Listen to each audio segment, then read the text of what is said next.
දියවැඩියාව කියන රෝගී තත්ත්වය යම්කිසි කෙනෙකුට ඇති වුණාට පස්සේ ඒ පුද්ගලයාගේ සම්පූර්ණ ජීවිත කාලය පුරාවටම මේ දියවැඩියාවෙන් පෙළෙන්න සිද්ධ වෙනවා කියලා තමයි සමාජ මතය තියෙන්නේ. නමුත් ඊට වඩා හාත්පසින්ම වෙනස් දෙයක් තමයි විද්‍යාව කියලා කියන්නේ. මේ වෙනකොට විද්‍යානුකූලව තහවුරු වෙලා තියෙනවා ඩයබටිස් රෙමිෂන් කියලා දෙයක්. ඒ කියන්නේ දියවැඩියාව අත්හිටුවීම කියන කාරණය. මේක World Health Organization එකෙන් පවා තහවුරු කරලායි තියෙන්නේ. ඒ විතරක් නෙමෙයි. අපි මේ වෙනකොට ශ්‍රී ලංකාව තුළ මේ ක්‍රමවේදය අනුගමනය කරලා ඉතා විශාල රෝගීන් සංඛ්‍යාවක් යථා තත්ත්වයට පත් කරලා තියෙනවා. ඉතින් මෙන්න මේ කාරණය ගැන තමයි අද මේ වැඩසටහනින් කතා කරන්න බලාපොරොත්තු වෙන්නේ. එතනදී මේ ඩයබටිස් රෙමිෂන් කියන එක විද්‍යාඥයන් හඳුනා ගන්න පොළඹවපු කාරණේ ඉඳලම ලංකාවේ කෙනෙක් මේක අනුගමනය කරන්නේ කොහොමද? ඒක අනුගමනය කරලා යථා තත්ත්වයට පත් වෙන්නේ කොහොමද කියන කාරණය පිළිබඳව සරලව මේ වැඩසටහනින් කතා කරන්න බලාපොරොත්තු වෙනවා. ඉතින් ඔබත් ඒ පිළිබඳව දැනගන්න කැමති නම් දිගටම රැඳී සිටින නියුට්‍රියන්ට් පෝස්ට් සමගින්. නියුට්‍රියන්ට් පෝස්ට් සමගින් ඔබේ ප්‍රතිකාර අදම අරබන්න www.nutrientpostsl.com වෙබ් අඩවියට පිවිසෙන්න. WhatsApp 07600 50620 වැඩි විස්තර 071 8යි 620යි 620. සාමාන්‍ය වර්තමාන සමාජයේ පවතින ප්‍රධානතම ගැටලුවක් තමයි දේහ තරබාරු තත්ත්වයට පත්වීම. මේ තත්ත්වයෙන් අත් මිදෙන්න විවිධ දේවල් අපි අනුගමනය කරනවා. ඩයට් ප්ලෑන් අනුගමනය කරනවා වෙන්න පුළුවන්, ව්‍යායාම් කරනවා වෙන්න පුළුවන්, ජිම් එකට යනවා වෙන්න පුළුවන්. මේ වගේ විවිධ දේවල් කරනවා. ඒකේ අන්තයේ එහෙම නැත්නම් කෙලවරම පවතින විසඳුමක් තමයි ශල්‍ය කර්මයකට යටත් වීම කියලා කියන්නේ. දැන් සාමාන්‍ය වෛද්‍යවරයෙක් නිර්දේශ කරන්න පුළුවන් ગેස්ට්‍රික් බයිපාස් වගේ සර්ජරි එකකට යන්න. එහෙම නැත්නම් අපි සරලව කියනවා නම් බොහෝ දෙනෙක් හඳුනන්නේ බැරියට්‍රික් සර්ජරිස් කිව්වම ඒ වගේ ශල්‍ය කර්මයකට යටත් වෙන්න කියලා වෛද්‍යවරයා නිර්දේශ කරන්න පුළුවන්. මේ වගේ ශල්‍ය කර්ම විශාල වශයෙන් සිදු කරනවා. සාමාන්‍ය මේ ශල්‍ය කර්මය කරාට පස්සේ ඒ රෝගීන් පිළිබඳව සිදු කරපු අධ්‍යයන වලින් හඳුනගෙන තියෙනවා. ඒ අය කලින් දියවැඩියාව සඳහා ඖෂධ පාවිච්චි කරා නම්, ඒ කියන්නේ රුධිරයේ සීනි මට්ටම වැඩිවීම පාලනය කරගන්න ඖෂධ පාවිච්චි කරා නම් පාවිච්චි කරපු ඖෂධ මාත්‍රාව අඩු කරන්න සිද්ධ වෙලා තියෙනවා. ඇතැම් අවස්ථාවලදී ඖෂධ සම්පූර්ණයෙන්ම නවත්තන්න සිද්ධ වෙලා තියෙනවා. මෙන්න මේ කාරණය පිළිබඳව විද්‍යාඥයන් වැඩිපුර හොයන්න අරගෙන තියෙනවා. මෙන්න මේ කාරණයත් එක්ක තමයි දැකලා තියෙන්නේ දේහබර අඩු වෙනකොට ඒ වගේම ලෝ කැලරි ඩයට් එකක් අපි ලබා ගද්දි, එහෙම නැත්නම් කැලරි අඩු වෙන ආහාරයට ගද්දි අපේ රුධිරයේ සීනි මට්ටම වැඩිවීම නිකම්ම පාලනය වෙනවා කියලා. ඉතින් මෙන්න මේ කාරණය හඳුනාගත්තට පස්සේ විවිධ පරීක්ෂණ මේ හා සම්බන්ධව සිද්ධ වෙලා තියෙනවා. එතනින් තමයි මේ ඩයබටිස් රෙමිෂන් කියන කාරණයට ආරම්භයක් ඇති වෙලා තියෙන්නේ. ඊට පස්සේ මේක ඩයට් එක කන්ට්‍රෝල් කරලා, ඒ වගේම ව්‍යායාම් කරලා, මානසික සෞඛ්‍ය ගැන හිතලා මේ වගේ විවිධ දේවල් ඔස්සේ පරීක්ෂණ සිදු කරලා තියෙනවා. ඒ පරීක්ෂණවල ප්‍රතිඵල අනුව මේ වෙනකොට WHO එක, එහෙම නැත්නම් World Health Organization එක, American Diabetes Association එක, මේ වගේ විශාල ආයතන පිළිගන්නවා ඩයබටිස් රෙමිෂන් කියලා එකක් තියෙනවා. ඒ කියන්නේ දියවැඩියාව අත්හිටුවීමේ හැකියාවක් තියෙනවා කියලා. ඒක කරන ක්‍රමවේදය පිළිබඳව විවිධ දේවල් මේ වෙනකොටත් හඳුනගෙන තියෙනවා. ඒ වගේම තවදුරටත් පරීක්ෂණ සිදු වෙමින් පවතිනවා. ඔබ දැන් උනත් ගිහිල්ලා අන්තර්ජාලයට ගිහිල්ලා පරීක්ෂා කරන්න පුළුවන් ඩයිරෙක්ට් කියලා ප්‍රොජෙක්ට් එකක් තියෙනවා. අත වශයෙන් මේකේ කියන්නේ ඩයබටිස් රෙමිෂන් ක්ලිනිකල් ට්‍රයල් කියලා. ඉතින් මේක තවදුරටත් සිදු වෙමින් පවතිනවා. ඉතින් මේ දියවැඩියාව සම්පූර්ණයෙන්ම අත්හිටුවන්න පුළුවන් කියලා විවිධ පරීක්ෂණ සිදු කරලා තියෙනවා. ඒ සඳහා බලපාන ප්‍රධාන සාධක කීපයක් තියෙනවා. මෙන්න මේ සාධක පිළිබඳව අවබෝධයෙන් අපි ඒවා හරියට අනුගමනය කරොත් අපිට මේක නැවත යථා තත්ත්වයට පත් කරගන්න පුළුවන් වෙනවා. මීට අවුරුදු 5කට කලින්, එහෙම නැත්නම් අවුරුදු 6කට කලින් මට මතක හැටියට මේ වැඩසටහනකම, ඒ කියන්නේ නියුට්‍රින්පෝ වැඩසටහනක් තුලින්ම අපි කතා කරලා තියෙනවා ඩයබටිස් රෙමිෂන් ගැන. මොකද ඒ වෙනකොටත් කතා කරන්න හේතුව මේ ක්‍රමවේදයන් අනුගමනය කරලා රෝගීන් සුවපත් කරලා තිබුණා. දියවැඩියාව සඳහා භාවිතා කරන ඖෂධ සම්පූර්ණයෙන්ම නතර කරලා තිබුණ අය වෙනකොටත් අද වෙනකොට අති විශාල රෝගීන් සංඛ්‍යාවක් දියවැඩියාවට භාවිතා කරන ඖෂධ අඩු කරලා අවසානයේදී නතර කරලා හොඳින් ජීවත් වෙන අය ඉන්නවා. ඉතින් මෙන්න මේ කාරණේ සම්පූර්ණයෙන්ම විද්‍යානුකූලව තහවුරු කරගන්න ඕන නිසා පේරාදෙණිය විශ්වවිද්‍යාලයත් සමග සම්බන්ධ වෙලා මේ වෙනකොට පරීක්ෂණයක් සිදු කරමින් යනවා. රෝගීන් 100කට අධික ප්‍රමාණයක් භාවිතා කරලා මේ පරීක්ෂණය සිදු කෙරෙනවා දියවැඩියාව සම්පූර්ණයෙන්ම අත්හිටුවීම සම්බන්ධව. ඉතින් මේ වෙනකොටත් ඉතා විශාල රෝගීන් සංඛ්‍යාවක් දියවැඩියාව කියන රෝගී තත්ත්වෙන් අත් මිදෙමින් පවතිනවා වගේම අත් මිදී පවතිනවා. ඒ පිළිබඳව තහවුරු කරන්න හැකි සාක්ෂි අපේ patient management සිස්ටම් එකේ මේ වෙනකොටත් තියෙනවා.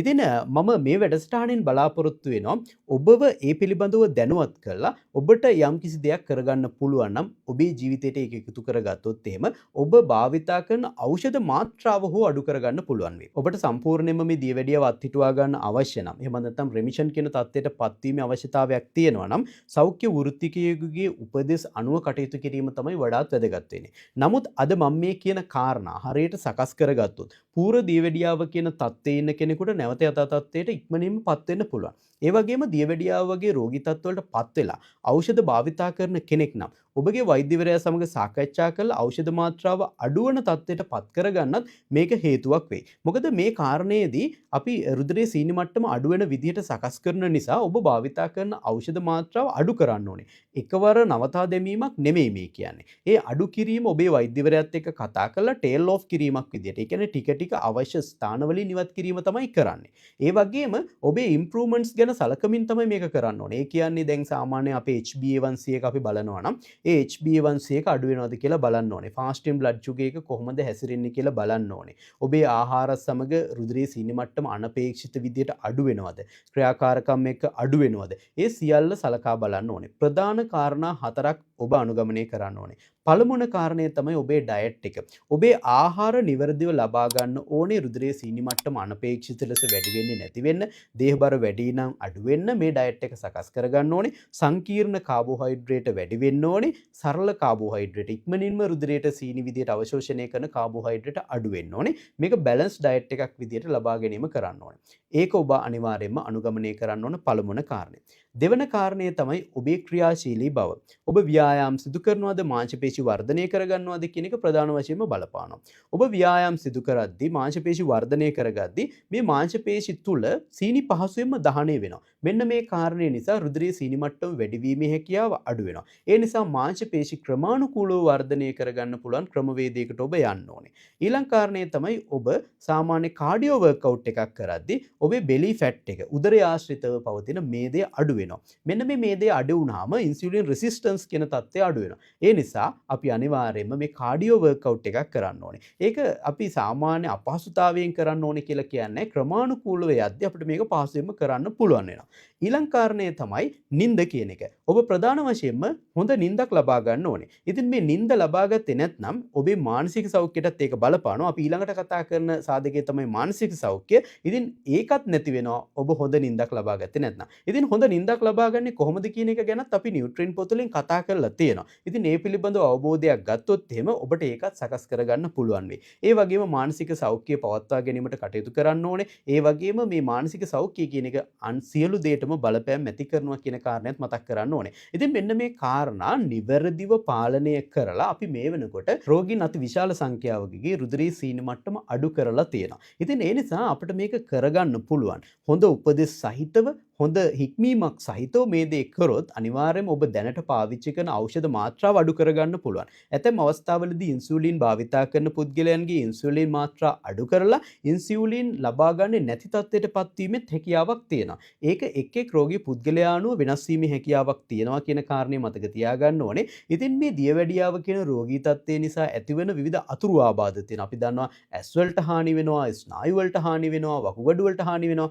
මේ තත්ත්වයට යන්න දෙන්නේ නැතුව ඔබේ ජීවිතය ආරක්ෂා කරගෙන දියවැඩියාව කියන රෝගී තත්ත්වයෙන් අත් මිදෙන්න එහෙම නැත්නම් මේක අත්හිටුවා දමන්න තියෙන හොඳම ක්‍රමවේදය තමයි ඩයබටිස් රෙමිෂන් කියලා කියන්නේ. ඉතින් ඔබට මේක කරන්න පුළුවන් හරියට ක්‍රමානුකූලව හොඳ උපදෙස් සහිතව කරයි කියලා මම බලාපොරොත්තු වෙනවා. විශේෂයෙන්ම කියන්න ඕනේ පූර්ව දියවැඩියාව තත්ත්වයේ ඉන්න අයට පහසුවෙන්ම යථා තත්ත්වයටපත් වෙන්න හොඳම ක්‍රමවේදයක් තමයි මේක. ඉතින් ඔබ මේ පිළිබඳව තවදුරටත් අධ්‍යයනය කරන්න කැමති නම් Google එකට ගිහිල්ලා සර්ච් කරන්න පුළුවන් ඩයබටිස් රෙමිෂන් රිසර්ච් රිපෝට්ස් කියලා. ඊට අපිට ලැබෙනවා ඕනතරම් රිපෝට්ස් තියෙනවා. ඒ වගේම අපි ලංකාව තුළ මේ වෙනකොටත් රිසර්ච් කරමින් පවතිනවා කියලා මම කිව්වා. ඉතින් අපි ඒ දත්ත පාවිච්චි කරමින් ඉදිරියට බලාපොරොත්තු වෙනවා. ඒ පිළිබඳව ඔබව දැනුවත් කරන්න. අපි ලබාගත් දත්ත මොනවද? ඒ දත්ත අනුව පෙන්වා දෙන කාරණා මොනවද? අපි මහන්සි වෙන්නේ ලංකාවේ පුද්ගලයන්ට ගැළපෙන, ලංකාවේ ආහාරවලට ගැළපෙන, ලංකාවේ පුද්ගලයෙකුගේ ස්ට්‍රෙස් ලෙවල් එකට ගැළපෙන, ලංකාවේ පුද්ගලයෙකුගේ ජීවන රටාවට ගැළපෙන පහසුවෙන් අනුගමනය කරන්න පුළුවන් ක්‍රමවේදයක් හඳුන්වා දෙන්න. එතකොට අපිට පුළුවන් වෙනවා අති විශාල රෝගීන් පිරිසක් බේරගන්න. දියවැඩියාව කියන රෝගී තත්ත්වය ඊටාම මාරාන්තික රෝගී තත්ත්වයක් විදිහට තමයි වර්තමානයේ දකින්නේ. මේකෙන් සුව වෙන්න පුළුවන් නම් අනිවාර්යයෙන්ම අපේ ජීවිත ගණනාවක් බේර ගන්න පුළුවන් වෙයි කියන නිසා තමයි මේ පිළිබඳව මහන්සිලා කටයුතු කරන්නේ. ඉතින් මේ පිළිබඳව යම්කිසි දැනුමක් ඔබ ලබා ගන්න ඇති කියලා බලාපොරොත්තු වෙනවා. ඉතින් තවත් අරුත්බර වැඩසටහනකින් හමුවේ මේ බලාපොරොත්තුෙන් අදට ඔබෙන් සමුගන්නවා. එතෙක් ඔබට සුවැති දිවියක් ප්‍රාර්ථනා කරනවා. ඔයා බරාඩු කරගන්න හොය ඉන්න කෙනෙක්ද? බෙහෙත් බිව්වත් සීනි පාලනය වෙන්නෙම නැද්ද? ඔයාට ෆැටි ලිවර් කියලා ඩොක්ටර් කිව්වද? කොලෙස්ටරෝල් අඩු කරගන්න වෙයි කියලා වෝනින් එකකුත් දුන්නද? පීරියඩ්ස් අක්‍රමවත් වෙලාද?